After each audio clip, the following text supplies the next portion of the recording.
Good morning and welcome back to the Red Mic. Happy Tuesday. Glad you're here.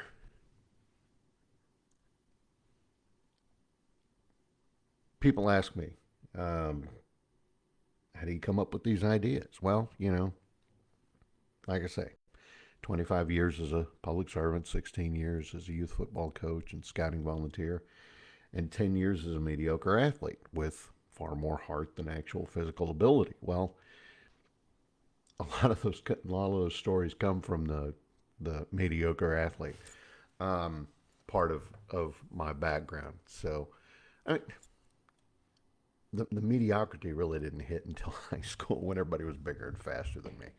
Um, but it taught me that one of the things it taught me success is quite often in how we connect, not just with what we achieve.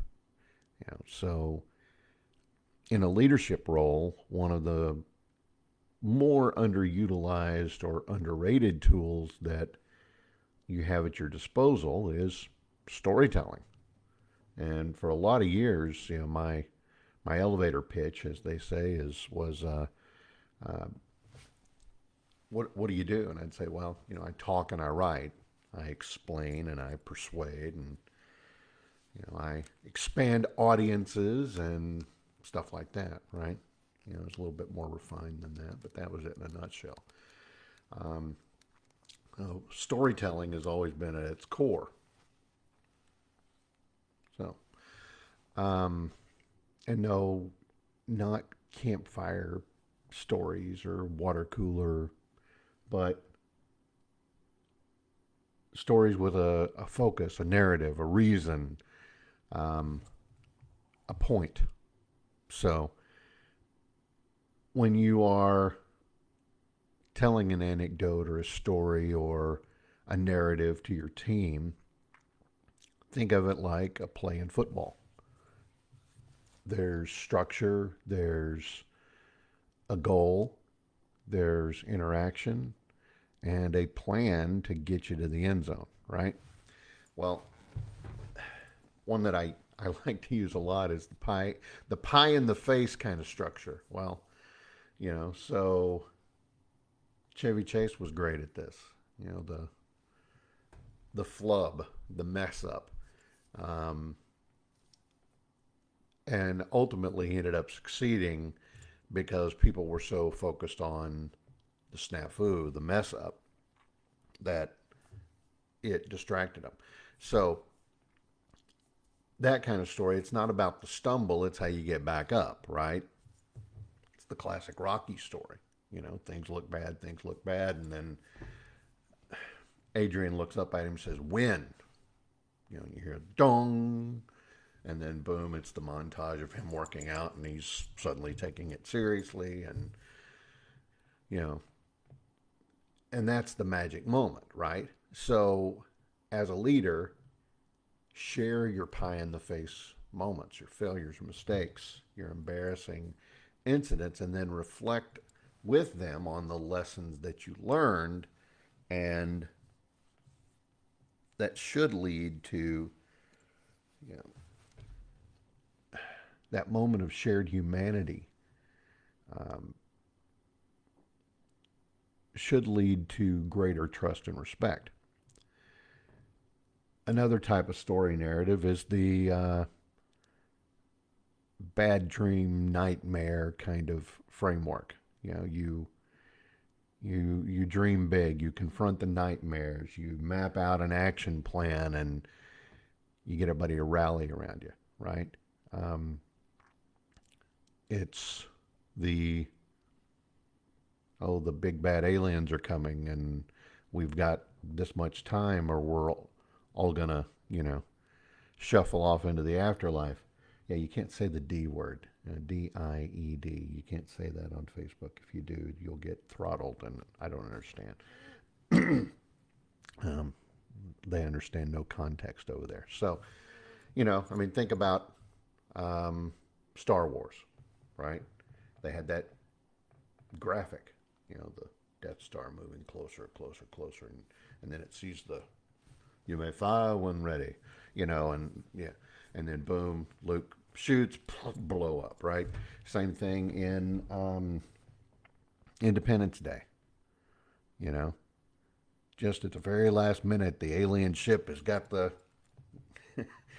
target. It opens up its big eye, and then that's when Randy Quaid flies his jet up in there. Boom! Remember me? And then blam! The shield comes down, and then everybody, yay! We shoot, we score, we win. That's a cultural reference if you know what it is. Completely didn't, and not a sci-fi movie at all. Um, so rally around those same, those kind of, last minute victory kind of stories. And then you've got the customer success stories. You swap customer for team, and then suddenly you've got a roadmap to showcase your people's challenges, the solutions, and their triumphs, right? So, as a leader, figure out your story. You know, how are you going to tell it for that situation? Are you going to use your struggles to teach? Are you going to use your successes to inspire? Or are you going to use your values to lead your team?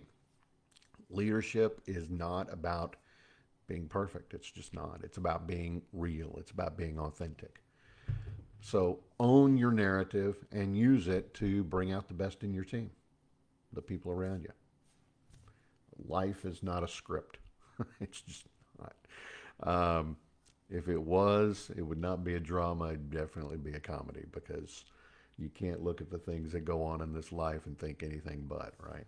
So write your story with honesty, courage, and purpose. That's today's Red Mike message. Hope you found it interesting or helpful. I uh, I hope you'll be back again tomorrow. Please give me a like, a follow, and a share. A couple of notes. Today is the first day of the Texas legislature meeting in 2025. My first legislative session was in 2001. Wow, that's a long time ago. Um, I was the I'd been on staff for a couple of years at this point, but I was the district coordinator and communications director for State Senator Tom Haywood up in Wichita Falls. And in a lot of ways, it seems like yesterday, and in a lot of ways, it seems like it was a million years ago. So over the next 140 days, the people on those legislative staffs are going to be uh, bouncing between, you know, sometimes terror and boredom and all sorts of drinking from the fire hose. I mean, the ups and downs of a session are pretty amazing. So, um, if you have any interactions with legislative staffs over the next, more than 6 months, or well, it's more like five, right? January, February, March, April, May. Yeah. So 5 months. Uh, show a little grace. They're working their tail off. Trust me. Session staff, especially, they earn their keep during the legislative session. Also, one other personal note today is Sean Eves' birthday. Brother Sean. Known Sean, met Sean actually before he ever pledged my fraternity. Um, he'd hung out for a bit, and then we finally got him to pledge, and uh, damn proud, brother. Happy birthday. Hope you have a good one. That's all for today. Again, please give me a like, a follow, and a share. I'll see you tomorrow. And don't forget, life is short. Drink the bourbon.